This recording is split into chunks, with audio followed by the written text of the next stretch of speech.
1991 economic crisis and which resulted into economic reforms in India is something that all of us want to have a clear understanding about, but unfortunately we don't. हम लोगों को बहुत bits and pieces में information होती है, knowledge होती है about what resulted, what were the major causes behind the economic crisis. Conceptually, how can we explain the crisis that took place in India? And then simultaneously factually numbers के through statistics के through हम same चीज को same activity को same instance को justify कर पाए this is what completes understanding of economy as a subject if you are thinking of writing civil services preparing for civil services already तो economic reforms की understanding generate करना बहुत ही simple है बहुत आसान है you just need to have an understanding of these two things simultaneously सबसे पहले we will look at some statistics, some numbers which will help us understand and justify that yes, there was an economic crisis in 1991. And then we will come to certain causes behind these economic crises. In another session, I will also try and explain to you what India did in order to get out of this economic crisis. We came forward with LPG reforms, all of us know about that. But LPG reforms के अंदर exactly क्या हुआ immediate measures क्या थे structural reforms क्या थे liberalisation का exact मतलब क्या था प्राइवेटाइजेशन का एग्जैक्ट मतलब क्या था और उसके अंदर क्या क्या स्टेप्स लिए गए we will be talking about all of those things but in this session I want to help you understand the statistics that can prove that yes, there was a crisis and also take you back 4 decades before 1991 and help us understand or generate a good understanding of yes, what were the causes behind this economic crisis. Okay, so let's begin. Let me start with certain statistics, certain numbers which will help us justify our belief that there was indeed an economic crisis. तो कुछ मैंने यहाँ पे एक graph के form में numbers दिए हैं स्टैटिस्टिक्स दिए हैं जिससे कि याद करना आसान हो सकता है जल्दी याद रख सकते हो and the retention can also be longer the first one is national economic income growth national income growth का मतलब कुछ नहीं है इसका मतलब सिंपल है GDP gross domestic product gross domestic product में जो ग्रोथ थी वो कितनी थी now if you were producing let's say 1 million cars last year and you want to grow fast, then you need to produce, let's say, 1.2 million cars this year, because that is what determines or signifies economic growth, growth in gross domestic product in terms of automobile. अगर हम पूरी economy का economic growth लें in 1991, near 1991 when the crisis started, we witnessed an economic growth of just 0.8%. Compare this with the present where the economic growth rate is more than 7%. तो आप देख सकते हो कि गैप कितना बड़ा था that itself was a good indicator that we were in the midst of a crisis because we were not able to grow as a nation the second major indicator is inflation now growth in terms of GDP and inflation, they move in opposite direction. When inflation rate is too high, automatically the growth in GDP starts going down, and that is how a crisis builds up and takes over the entire nation. और यहाँ पर भी यही हुआ. Inflation in a sustainable zone of 4%, 4.5%, up to 5% is decent for a developing economy like India. But यहाँ पर we were witnessing a very high inflation rate. Official interest rate at that time was 10.3%. This also is another statistic which helps us understand and justify that yes, we were getting into a crisis because Indian economy was witnessing very high inflation and at the same time it was not able to grow its gross domestic product. तो ये understanding आपकी statistics के through होगी automatically it will be much more easier for you to talk for you to write anything for you to justify your belief your understanding and for you to be able to convince the other person enough that yes, we were in the midst of a crisis and I know enough to prove that point to you. Let's come to the third one, foreign exchange reserves. Now, foreign exchange reserves determine or signify the stability of an economy. अगर हमारे पास enough reserves नहीं हैं, automatically our ability to import and export goes down. And if we cannot trade, import export is what? It is trade. If we cannot trade globally, automatically we will not be able to survive, because we as a nation cannot produce everything that there is to produce and consume in an economy. हम लोग सब कुछ नहीं बना सकते. At this point in time, our foreign exchange reserves were a mere $5.8 billion, which were enough just to sustain 3 weeks of import. Now imagine if today you have reserves which are enough to sustain only 3 weeks of imports of oil. The entire economy runs on oil. Every day, the entire economy is moving forward based on oil. अगर transport नहीं होगा तो nothing will work. And that is what told us that yes, we are getting in the middle of a crisis because we are an oil importing country, but we do not have enough foreign exchange to import and pay for that oil. 3 weeks is nothing, it's less than a month. So automatically, this was also a big number, a big statistic, a big indicator that we were getting into a crisis. The fourth major indicator was fiscal deficit, and connected with this was central government deficit. ये दोनों ही connected हैं. Total fiscal deficit मतलब central government और state governments का combine करके what was the fiscal deficit. Fiscal deficit is nothing but borrowing, the amount of borrowing that the governments have do because their expenditures are more than their incomes.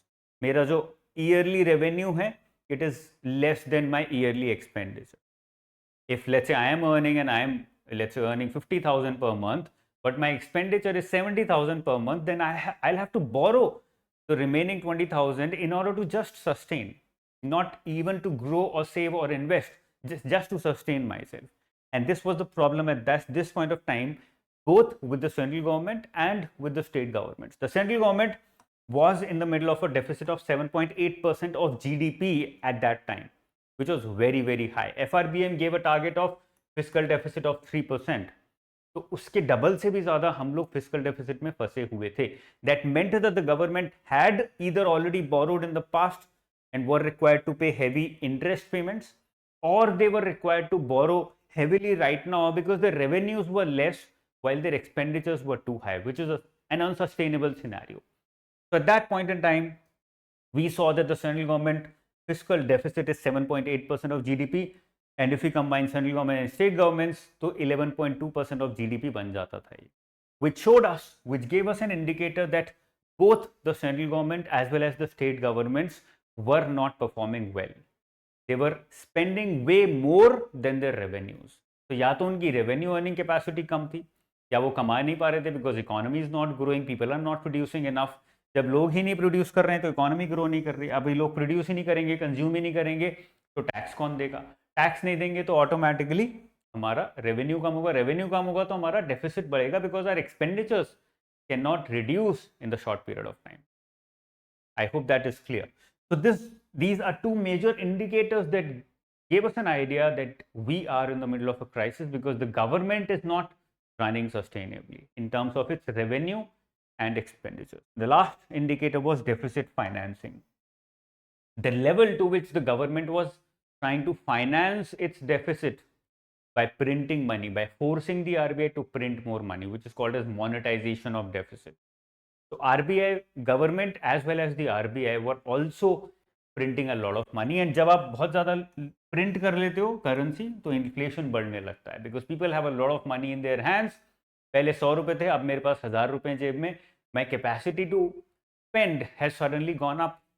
तो मैं सब में बांटने लगूंगा कि यार तुम रख लो 200 रुपए, तुम रख लो 200 रुपए. What is going to happen? Inflation in the economy is going to happen. The value of money will go down and thus inflation will increase in the economy. So at this point in time, we also saw deficit financing up to 3% of GDP, which was very high, which means the government was through RBI was printing money in order to finance its deficits. कि हमें ये सारी borrowings pay off करनी है तो currency print करके ये सारा पैसा दे देते हैं. But a side effect is an increase in inflation in the economy. And another side effect is the morality of the government goes down. Now imagine if you can print currency in your own home and can pay off your debts. Who will work? Nobody would want to work anymore. हर कोई जैसे ही पैसा चाहिए print करेगा और दे देगा. Short run में it looks like a very rosy picture and everybody is happy, but in the long run it results in high inflation in the economy, and then what you want to buy with whatever money you have, you can't do it anymore. A perfect example of this is Argentina, where in the morning, if you go there, you will see that in the morning, bread costs, let's say, 50 rupees per bread piece, per loaf. By the afternoon, it costs 100 rupees. By the evening, it costs 30 rupees again. That is the amount of variation that takes place because the country's government have not been able to manage these three things well. They borrowed too much, they printed a lot of currency, they did not earn enough revenues in order to justify that expenditure, and therefore the economy is witnessing very high variation in inflation to the extent that every day the prices are changing. So these are major indicators which tell us that something was wrong. Indian economy was not in the best of its condition near 1991. But what were the reasons behind it? What were the major causes behind it? Let's try and understand those causes very briefly. उनको समझने की कोशिश करते हैं. थोड़ा सा idea आपको यहाँ पे लगेगा, and it'll be enough for you to create a very holistic understanding as to why it happened and what are the major causes behind it, and also to be able to make sense of the decisions that were taken in order to reform the Indian economy down the line. जो reform हमने लिए वो इन्हीं causes से सारे connected थे. Let's try and understand the causes one by one. The first major cause of economic crisis was weak industrial policies. Now, it does not mean that the industrial policy that we followed were completely wrong. That is why the word weak has been used. The industrial policies were not completely incorrect.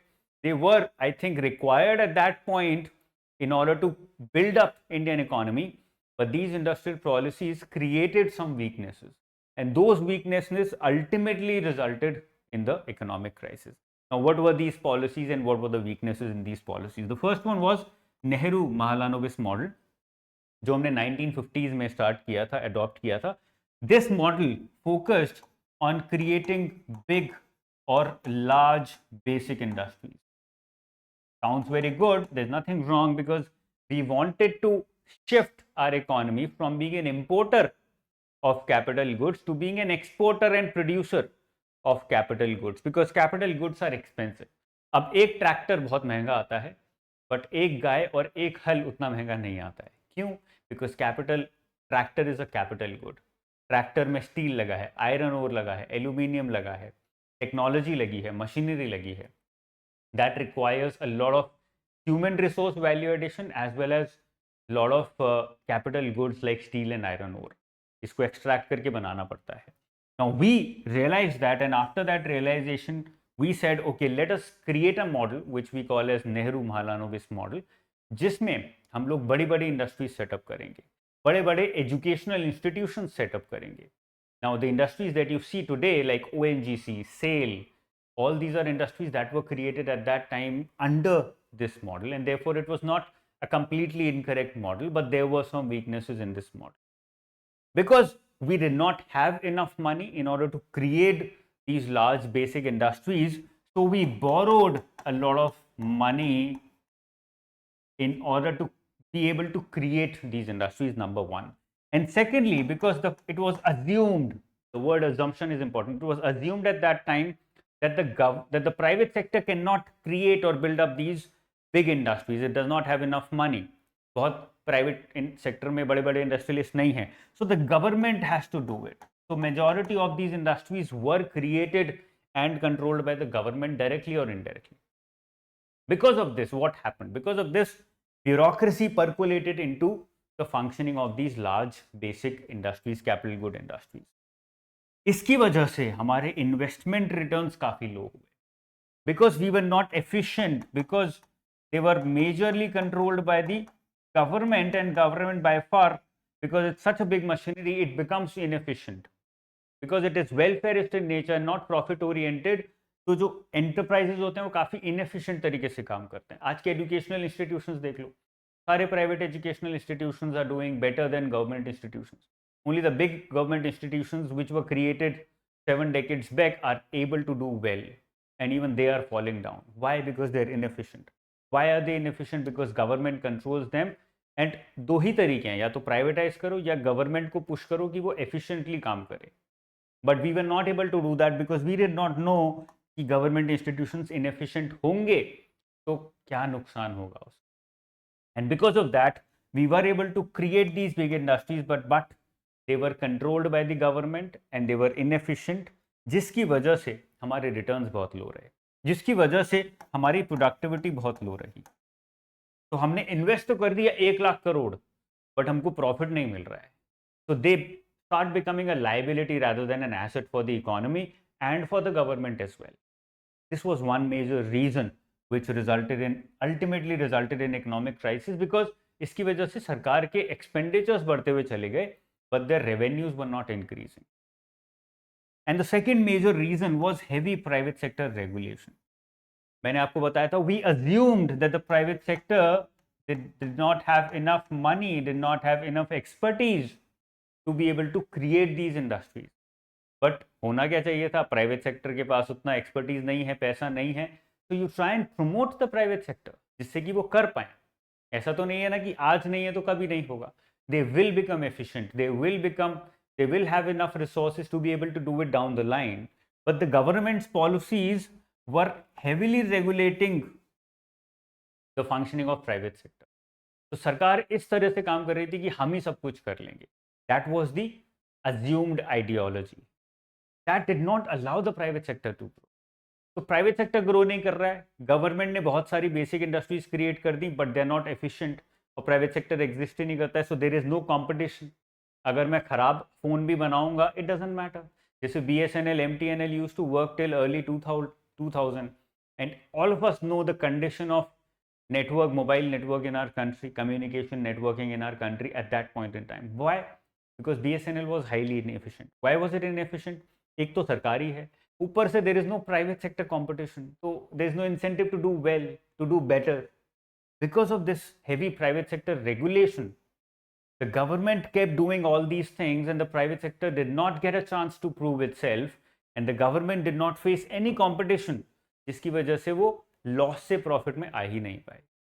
So these were first set of major reasons behind the crisis. इसकी वजह से हमारे जो हमने सबसे पहले देखा था, एक्सपेंडिचर्स बलून होते गए, they kept increasing, but the revenues did not increase enough. Second point पे आते हैं, सेकेंड मेजर कॉज पे आते हैं. I hope this make sense to you right now. Self-reliance versus self-sufficiency, a very, very important cause. We wanted as a nation to be self-reliant. Our leaders wanted us to be self-reliant, but the policies that were created, including this policy here, was more inclined towards being self-sufficient. Self-reliant का मतलब होता है कि what you can produce the best, you produce that. And what you cannot produce the best, you import that from another nation who is more efficient, who is doing it more efficiently than you are. Let's say India cannot produce these whiteboards to a certain level and standard, then it imports these.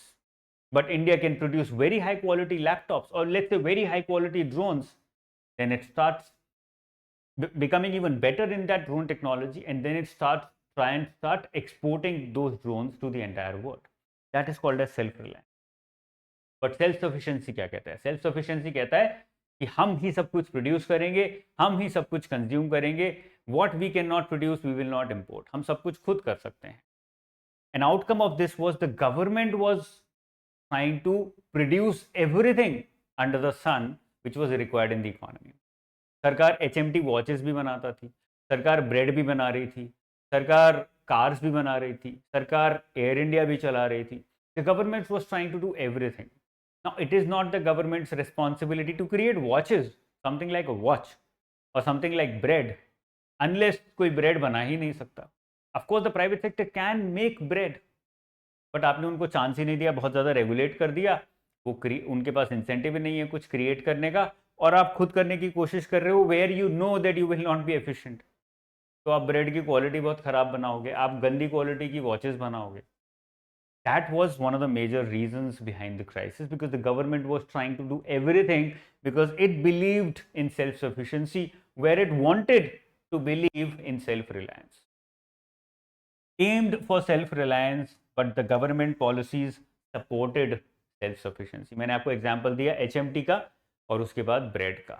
आगे चलते हैं. Let's come to the third major cause behind the crisis. Inefficient fiscal policies. Especially it started in 1980s. 1980s में we started reform. In fact, some books say that the reforms actually started in 1980s and not 1990s. And those lot of those reforms were good. We brought in computerization, we were trying to modernize the economy, but along with that, there was one mistake that took place at this time. We spent a lot of money on basic consumption. लोगों की salaries बहुत थी, over crowded government enterprises and government departments, जहाँ पे एक इंसान की ज़रूरत है वहाँ 5 लोग काम कर रहे हैं, जो आज भी एग्जिस्ट करता है to certain extent in a lot of organizations, especially government organizations.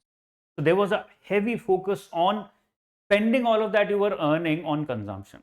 Let me give you an example. Let's say मेरी सैलरी है 50,000 पर मंथ, उसमें से I am a big foodie and I am a big consumer, मैं daily Blinkit से 300 400 500 रुपए का सामान तो ऑर्डर करता ही हूँ, कभी कभी वो 1000 2000 भी हो जाता है.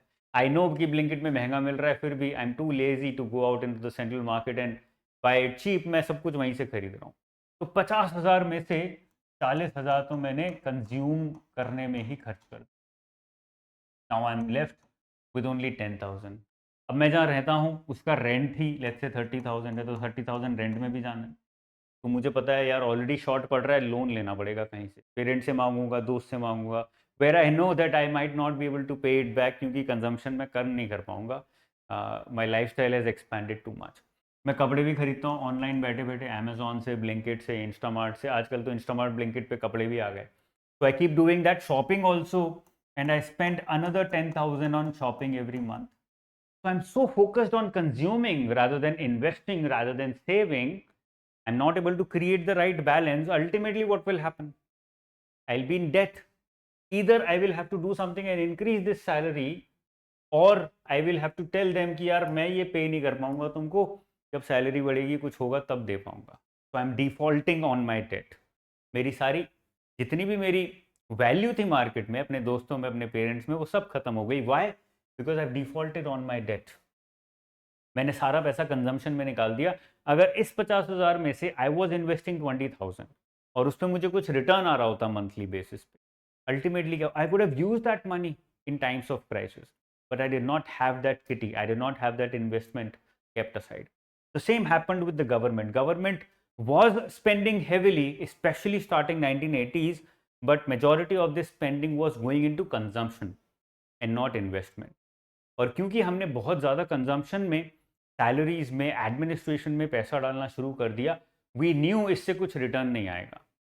This is not going to give us something else in return in the future. That ultimately resulted in the crisis, because हमारे एक्सपेंडिचर्स बहुत बढ़ गए बट हमारे रेवेन्यूज बढ़ नहीं पाए. Next point, low productivity and high fiscal deficit, which are connected with these because our fiscal policies were inefficient. Fiscal policy मतलब revenue versus expenditure, जो हमने अभी ऊपर statistics में देखा था. And these fiscal policies were inefficient because our productivity was very low. Productivity very low थी तो उससे क्या हुआ? आपने एक organization बनाई, SAIL steel authority of India limited, आपने इसमें 1,00,000 करोड़ रुपया इन्वेस्ट किया, बोरो करके इन्वेस्ट किया है. And now you are expecting कि यार जब ये मैं इन्वेस्ट कर दूंगा हमारी सेल स्टार्ट हो जाएगी, स्टील हम एक्सपोर्ट करेंगे, ultimately this will give us some profits. उन प्रॉफिट्स को हम डिविडेंड्स के फॉर्म में गवर्नमेंट को ट्रांसफर करेंगे, because this is a government entity and the government will use those profits, it will add to its revenue. But ये dividend दे ही नहीं रहे थे. These kind of organizations were not becoming profitable. Why? Because their productivity was too low, because they were government controlled and managed, and they were highly inefficient. जो हमने first point में देखा, the productivity was too low, and that is why financially they were not supporting the government. In fact, they were becoming liabilities for the government. They were eating up more and more money out of the government's hands, and that resulted in an inefficient fiscal policy where the balance between revenue and expenditure could not be maintained. And yes, that resulted ultimately in high fiscal deficit up to 7.8% of GDP only for the central government. Third major cause behind the crisis. Fourth पे आते हैं, balance of payment crisis. Balance of payment का मतलब क्या होता है? Balance of payment as a term is used when you are exporting and importing. So in trade, balance of payment is used. When you are exporting certain something to the entire world, then automatically you get money into the economy. मैंने कुछ बेचा, मुझे उस पर कुछ profit मिलेगा, कुछ revenue होगा, तो money will come into my economy. But when I am importing, then I have to pay because I'm consuming something, I'm demanding something, I'm buying something from someone, so I have to pay.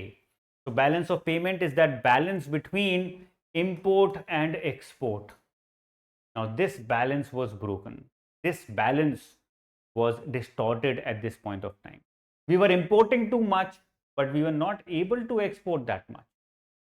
और हम लोग export भी किसको करते थे? Our major markets were USSR and eastern Europe.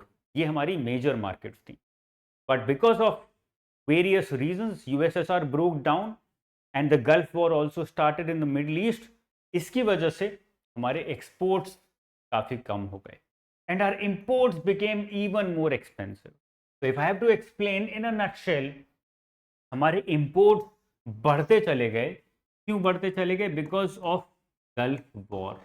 Gulf War की वजह से inflation went up in the Gulf countries. Oil became expensive in the Gulf countries और हम लोग oil import करते थे and it was a necessary import. तो इसलिए हमारी import cost बढ़ गई. Secondly, a lot of Indians were living in the Gulf countries and were providing us money in the form of remittances. मैं Saudi Arabia में रहता हूँ, हर महीने 20,000 रुपये अपनी फैमिली को भेजता हूँ. That is a remittance. That gives money to the economy because ultimately लोगों के पास पैसा आ रहा है, फॉरेन एक्सचेंज आ रहा है सरकार के पास, उसको यूज़ करके वो ग्रो करने की कोशिश करती है. It tries to pay off its debts. But यहाँ पर रेमिटेंसेज कम हो गए. They started going down because of war in the Gulf region. A lot of these Indians started coming back to India because war में कौन काम करेगा? Who would want to stay there?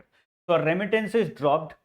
The Gulf War resulted in a very high import cost of necessary imports that we were making. Our NRI deposits went down because of these fall in remittances itself. और हमारे जो export थे वो भी नीचे जाने लगे. क्यों नीचे जाने लगे? Because of the fall of USSR majorly. Our market was concentrated in terms of export to USSR, Eastern Europe and Russia.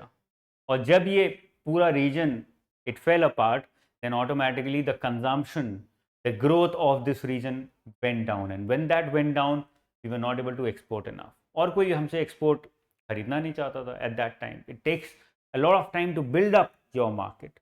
Everybody else was importing from some or the other region. तो इसलिए हमारे exports नीचे जाने लगे. And when our export started going down, imports started going up. Automatically the balance between imports and exports could not be sustained and that resulted in balance of payment crisis. और इसका outcome क्या था? हमारे foreign exchange reserves came down to $5.8 billion, only enough for 3 weeks. That was the level. अभी जो हमारे foreign exchange reserves हैं, they are enough for more than 11 months. तो आप सोच सकते हो कितना बड़ा गैप था. बिकॉज हम लोग इंपोर्ट तो हमें करना ही है ऑयल, हमें उसके पैसे देने हैं फॉरेन करेंसी में, बट एक्सपोर्ट हम जो कर रहे थे वो कर नहीं पा रहे. So now we do not have enough US dollars to pay those for those imports, and that is why our foreign exchange reserves went down. This was another major cause behind the crisis. The last one was overvalued currency, very important. In fact, the second last one, overvalued currency, a very important cause. So at that time, we followed an almost fixed exchange rate system, not a completely fixed exchange rate system, but almost fixed exchange rate system, wherein our currency was pegged with the currency of United States, US dollars. इसकी वजह से क्या हुआ? हमने pack कर दिया, connect कर दिया. Our currency became over valued. Actually में हमारी करेंसी की उतनी वैल्यू नहीं थी. अब इसका एक एग्जाम्पल देके समझ लेते हैं, छोटा सा एग्जाम्पल देते हैं, so that we can finish it up with the small session. Let's say you want to export chappals. आप चप्पल एक्सपोर्ट करना चाहते हो और आपकी ये चप्पल बनती है 100 रुपये की और आप एक्सपोर्ट करते हो 200 रुपये में. आपका एक्सचेंज रेट है $1 इज इक्वल टू 5 रुपीज़. तो कितने डॉलर की हो गई ये chappal? 1 rupee is equal to 1/5 dollar.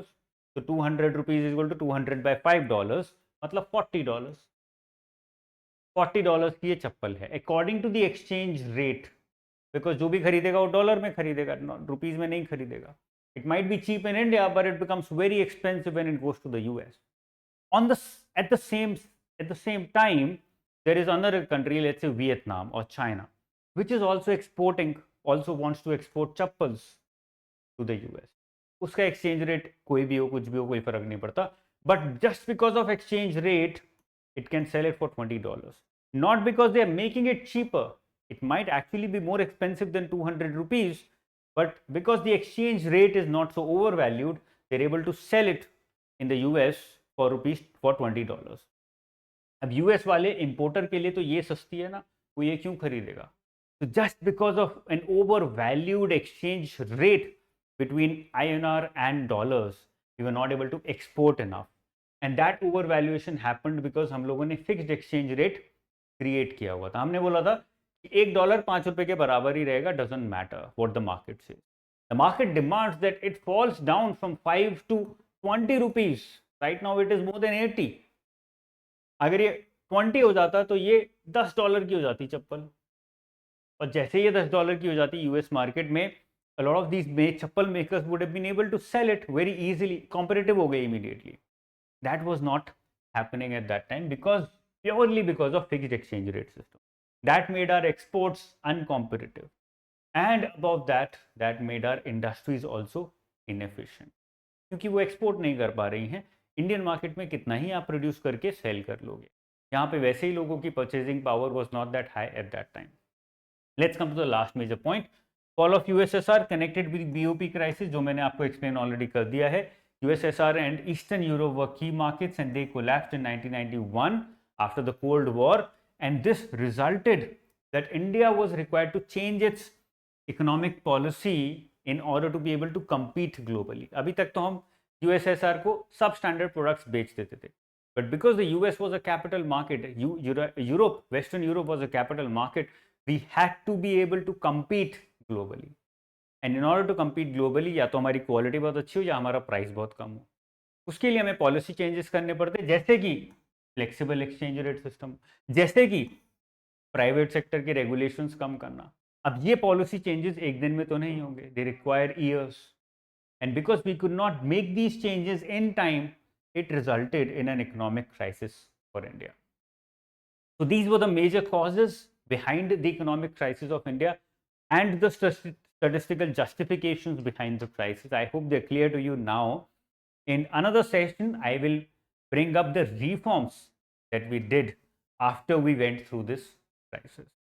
I'm sure you loved the session. I'm sure you understood and learned something new. If you did, do not forget to subscribe to the channel. And do not forget to write your thoughts in the comment section below. I'll see you again. Till then, take care. Bye-bye. Jai Hind.